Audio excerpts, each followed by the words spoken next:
Hello and welcome to Carolina Classrooms. I am your host, Bree Wilson, the Early Learning and Literacy Coordinator here at SCETV. With me, I have a panel of very dedicated early learning professionals that can tell you what you need to do to get the little ones in your life kindergarten ready. Joining us today, we have Dr. Quincy Moore, Director of the State Department of Education Office of Early Learning and Literacy, Dr. Carrie Claudia Allen, Family Medicine Physician at Prisma Health, Georgia Miarton, Executive Director of South Carolina First Steps, and Dr. Arthur Bruton, President of the South Carolina State Head Start Association. Thank you all for joining us. We'll start by giving you the opportunity to share some of your experience and expertise with our viewers today. Quincy, I'll ask you to go first. Can you start by helping us define kindergarten readiness and also letting us know how the State Department of Education assesses kindergarten readiness? Absolutely. All children that are 5 years old by September 1st of that school year are kindergarten ready. But readiness is so much more than just a matter of age.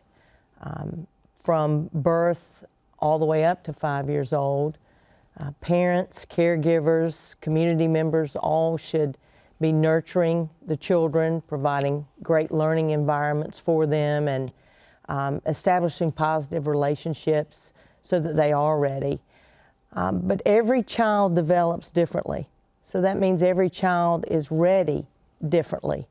And so as educators, we've got to be prepared to meet children where they are. Some have had formalized learning experiences in 4K or daycares where they've, had literacy and numeracy skills practiced.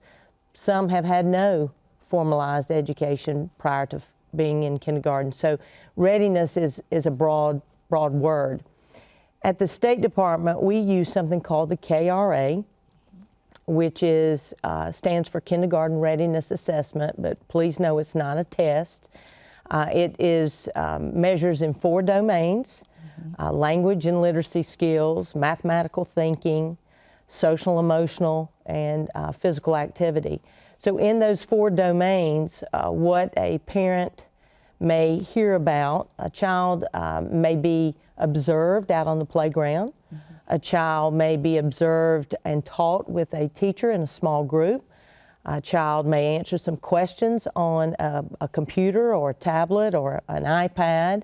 And so the teacher is assessing these 4 domains. And then what happens is the teacher is then able to use that information to gauge how their instruction ought to be. And some of the activities even feel like games to the children. So that's a little bit about how we define readiness and what we use to assess it. But it's not a test, it's an assessment. I absolutely love it, and I love the learning through play.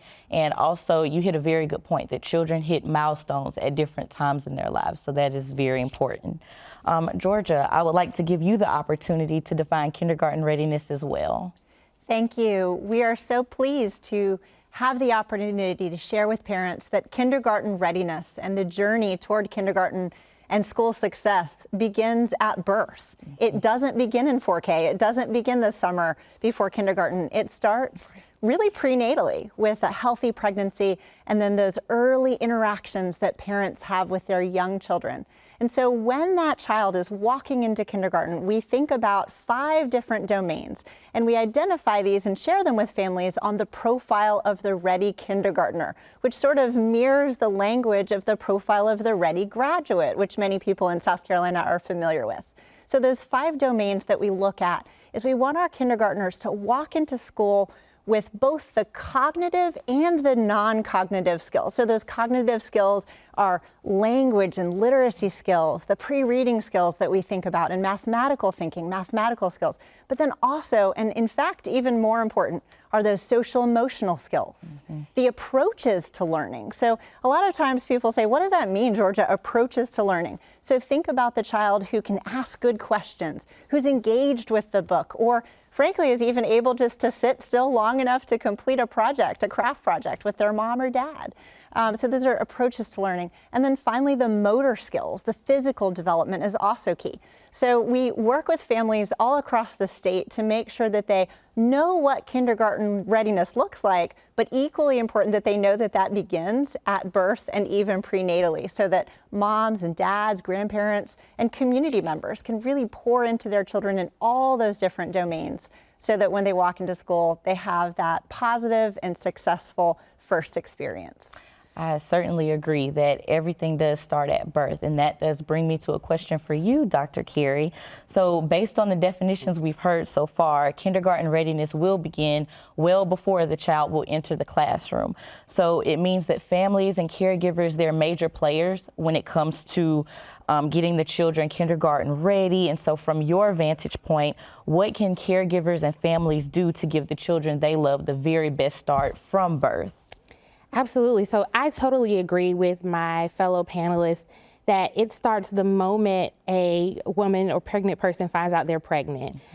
Getting really good prenatal care is important. In my practice, I give prenatal care, deliver babies, and then take care of them with pediatric care all the way through adolescence into adulthood. So we know that being in contact with your primary doctor, your obstetrician, following their guidelines and recommendations for pregnancy are really important. When the child is born, we start looking at development immediately. Mm-hmm. So we also assess things called milestones through an assessment called the ages and stages. So every time you take your child to the pediatrician or a family doc, they should be asking you, what do their motor skills look like? What do their communication skills look like? How are they playing? And these are things that you can observe, and we have measurable goals for each age that they are. So even starting as early as 12 months old, 15 months, 18 months, 24 months, what are they achieving? What are they accomplishing? And if there are any delays in expected behavior or expected performance or achievement, we can do early intervention at that point. So that's really important, to get that child into pediatric care and make sure you're looking at how they are developing in this world. But specifically for families and caregivers, another thing we need to think about is interacting on a very intimate level. So nurturing that child, pouring in love and attention, and being an active parent, an active adult in that child's life, whatever your role is. And then modeling behavior for them that you want them to see. So I spend just as much time with the caregivers talking about their own health as I do their child's health. So making sure that you are getting exercise, that you're eating well, that you're going out and enjoying the sunshine, that you're playing, and teaching them how to do all of those things to start early to take care of themselves, because children very much imitate what they see. They absorb so quickly. And so whatever behaviors we're modeling for them is what they are going to pick up for themselves and will probably carry throughout their lifetime. So just establishing healthy boundaries, healthy habits very early on, interactive play, creative play, being as active and participatory in your child's life as possible are going to be things that get them ready for kindergarten and for life. Absolutely. And things of that nature, the interaction, the playing together, the reading together, I think all of that builds on the social emotional that we all discuss. So I certainly agree with that sentiment. I do have a question for you, Arthur. So as the president of the South Carolina Head Start Association, you serve children from birth to age 3. Can you share Head Start's approach to kindergarten readiness with us? The Head Start approach focuses on the whole child and the whole family. We stress with our caregivers, with our families, the need for the provision of screenings for our children early on, hearing screenings, vision screenings, child wellness checkups. And then we work with our families as well to help them manage budgets, to help them with their financial planning, to help them with perhaps trauma-informed care. Our approach is a total approach to the family and the child, because we feel that if we serve one and not the other, then we can't be truly successful. So we do work very closely with the families to make sure that our children have their screening, their hearing screenings, their vision screenings, their child wellness checkups. We do follow up them on their immunizations because as relates to personal health, all those things are important in the developing child. And then we focus with the caregivers on a group check, first thing every morning, a group health check with the children by asking them a simple question: how are you feeling today? To get an idea of what's going on in their lives, how the kids might be feeling, and then providing those activities. And we stress in this whole family approach with the parents that words are important to children before they're born, after they're born, and we stress the use of as much language as possible in different places, in the grocery store, in the home, in the church, when they're out and about, pointing things out to the children to help them develop the sense of language and help those brain cells begin to grow and develop so that they can have that foundation as well. So the Head Start philosophy, to sum it up, is a whole child, whole family approach to kindergarten readiness. Well, we did ask a few questions on social media, and so this is actually a question that came from a viewer for you, Quincy. They wanted to know, in South Carolina, 4K is not necessarily a requirement. Is there a reason why, and what options do caregivers and families have once their child turns 4? So currently, there is no state that has compulsory 4K.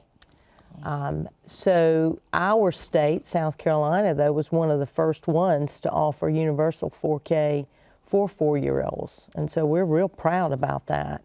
And every district currently has some type of 4K offering for parents through EIA funds. It might be a half-day program. Through SCETV, might be a full-day program. And our governor, Governor McMaster, is really pushing to expand the SCETV offerings that we have in the state of South Carolina. In our SCETV classrooms, full 4K offerings are 6.5 hours a day, and they're going to get some good learning there in those classrooms. If a parent wanted to know, and I'm sure Georgia's going to want to talk about this, is we've been working in collaboration on a lot of different issues, but particularly this one. I'm not going to steal her thunder, but we have a website that parents can go to and see what the offerings are out there, whether it's Head Start, First Step, what is out there for them, because it varies from district to district. And so I won't steal her thunder. I'll let her have the ball on that. All right, Georgia, would you like to explain to our viewers how they can find what options are best for them once their child becomes of age? What Dr. Moore said is right. We have a wonderful collaboration between the State Department of Education, Head Start, Department of Social Services, and South Carolina First Steps, because collectively we have a solution for any family. Whatever they're looking for their 4-year-old, there's an answer in South Carolina, and that's really unique in this state. So in South Carolina, families can go to www.palmettoprek.org, and within less than 2 minutes, they can find all of the available programs that their child is eligible for free in their community based on their child's age, their child's home address. They can also use a work address to locate what's most convenient for their family.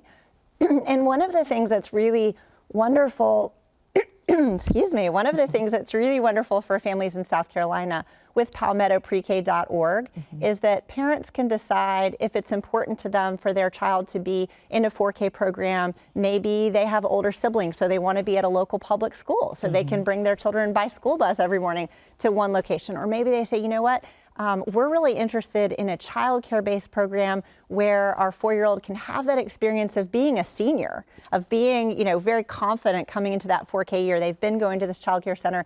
Through First Steps 4K, we have over 220 different child care centers across the state that offer the curriculum-driven program. Or maybe they say, you know what, I have a 3-year-old, and I want to make sure that my 3-year-old gets all of those wraparound supports that Dr. Bruton was talking about. And I want my child to be in a program 3K, 4K, all the way into kindergarten, and so that maybe they select Head Start. So all of those different opportunities, along with child care vouchers through DSS, they're all available on this one single portal, which is an initiative of the state's Early Childhood Advisory Council, which is a place where we all come together and think about how we can support families navigating what can be a kind of complex and confusing system without resources like this. That is amazing. I should have been taking notes because as a parent, you know, it's so much information out there that we don't know about. So thank you for sharing that with our viewers. Now, the school year, the 2020 to 2021 school year is coming to a close. So what about the summer? So summer slide, you know, that is a big concern, especially given the last year we had and this year with a lot of virtual learning going on. So what, Dr. Bruton, what does Head Start offer regarding the summer and just making sure that learning is constant over the summer so that when the children are in school in the fall, they haven't lost anything? Well, last year we had an opportunity through some grant extensions through the Office of Head Start to actually provide a summer learning program for 4-year-old children who would be transitioning and for children with disabilities, because we do have a focus on children with disabilities as well. As a matter of fact, 10% of our enrollment has to be children with an identified disability that we serve. So we do summer programs last year, but right now we're looking to partner, and we've been partnering for the last several years with the ABC voucher program, where we provided extended activities for our 4-year-olds during the summer with the Department of Social Services providing that funding. And in addition to that, we love to collaborate with our local school districts to find out what kinds of things children need to know upon transitioning. And then we find those things out and we work with the children on that. And if there's not a formal summer program in place, because you probably don't know, but the Office of Head Start, when Head Start began, it began as a summer program, and then it developed into the wide-ranging whole child, whole family program that it is today. So we do have many grantees who are providing summer enrichment activities for children so that they won't lose any of that learning during the summer months. That is amazing. And Georgia, what about First Steps? Do they offer any summer programs as well? First Steps 4K has available right now enrollment for rising 4K students ahead of their 4K year, as well as rising kindergartners. So I'll share with you, I just had a conversation with my kids' elementary school principal this morning, and she said that the local public school where my kids go is not able to offer a summer program. So she's going to send the kids who are in the public school 4K program over to the First Steps 4K program this summer. So it's district by district and school by school, but we really see First Steps 4K as part of this network of support, whether it's a year-long program that starts with the summer before a child turns 4, or whether it's just a summer intervention. We operate year-round. We also have extended hours so that families can keep their child in this evidence-based, rigorous, curriculum-driven program all the way until 5:30 when they pick them up after work. Our programs are available at free4ksc.org, including the summer enrollment happening right now. Oh, that is amazing. That is amazing. Yeah, keeping them busy during the summer, that's so important. And of course, you know, we've been using technology a lot, social media. We're in an age of social media where the children are on TikTok, they're on Instagram, they're swiping on YouTube and finding videos. So Dr. Carey, this question is actually specifically for you. In an age of social media, how we're in now, what do you suggest parents and caregivers and families do to limit screen time, but also be able to use screen time to provide that learning that, you know, it can provide for their children? Yes, so screen time is not all bad, depending on the child and their age. Social media is not all bad, but with anything that you do, you have to do it in moderation. There has to be discipline and structure in the home around everything. And again, getting back to those healthy habits. So there was a study about 30 years ago that showed that children who have delayed gratification do better in life. So the study, they basically offered the child 1 piece of candy if you take it now, 2 pieces if you wait 5 minutes, I'll leave the room and come back later, you can have 2 pieces. And the children who waited and got the bigger reward at the end showed levels of discipline that carried them throughout their lives. So they followed them for 10, 20 years and actually found that they had higher levels of education, income, et cetera. And so even with social media, that can be a thing where you say, hey, you know, we're going to do our play, we're going to do our Legos, we'll do our art, our creative exercises. And then when we're done with that, you can have 30 minutes of social media, or you can have your tablet for an hour or something like that. Now, be very clear, from 0, so birth, to 18 months, the Academy of American Pediatrics says absolutely no screen time. So we recommend that there is no screen time at all in children that are less than 18 months. Maybe an exception could be because we're in a pandemic, people are separated from families, you know, saying hi to Papa or something on FaceTime or Skype. That's acceptable, but even that should be limited. Between ages 18 months to 24 months, we see that you can start introducing high quality educational programming, but that it should definitely be limited to less than 1 hour per day. It should be co-watched, so you are watching with your children, explaining, and it should be learning and educational. The thing to avoid is sticking a tablet in front of a baby's face, sticking a phone in front of a baby's face, and letting that babysit them. We know that not only can that cause delay as far as language and speech development, but it can also cause what is looking to be like addiction, even in children. You can see children now, I've even seen in my office, where you try to take the tablet away and they go into meltdowns and have emotional tantrums and struggle with the emotional liability that comes with that. And so you want to make sure that they're not using that as a crutch, and that there are definitely guidelines in the home around when we use social media. So I would say everything in moderation. TikToks can be fun. You can make those educational as well. You know, kids can have some level of involvement and engagement on social media, but it should be monitored. You should talk to your children about online safety. And in our babies, absolutely, those brains are developing too quickly, and they're not getting those language skills they need. Absolutely no screen times in our babies. Thank you. That is so interesting. And I know a lot of us parents, we may have been guilty of the 0 to 18 months showing screen time, so it does make you rethink certain things, so thank you for that. Absolutely. As we're closing out, I do have another question for you all. So first-time caregivers, they may be wondering what their children's kindergarten experience may look like. So if everyone could give me a sentence or a word that would sum up the kindergarten experience, what would it be? And Quincy, I'll start with you. Thank you for letting me go first. So I will say in a sentence that they can expect a high quality learning environment where individual students' needs are met, in a literacy-rich environment that is oozing with purposeful play opportunities that nurture the curious mind of the whole child. Thank you. And what about you, Dr. Carey, a word or a sentence? Yes, so stimulation. Lots of interaction, lots of play. Growing brains very rapidly, but it will be a time where they are going to be socially interacting, having lots of fun, and their brains are going to be expanding with knowledge and lots of stimulation. Great word. What about you, Georgia? Exploration. Kindergarten is a time of learning and growth that's self-directed by the child. And in South Carolina, families have so many choices. Districts provide magnet programs. They provide multi-age classrooms. They provide traditional kindergarten classrooms. And so whatever the exploration modality that works for a child is, we really encourage parents to look for the program that's right for them. South Carolina is so lucky to be able to offer that to families and frankly, to their children.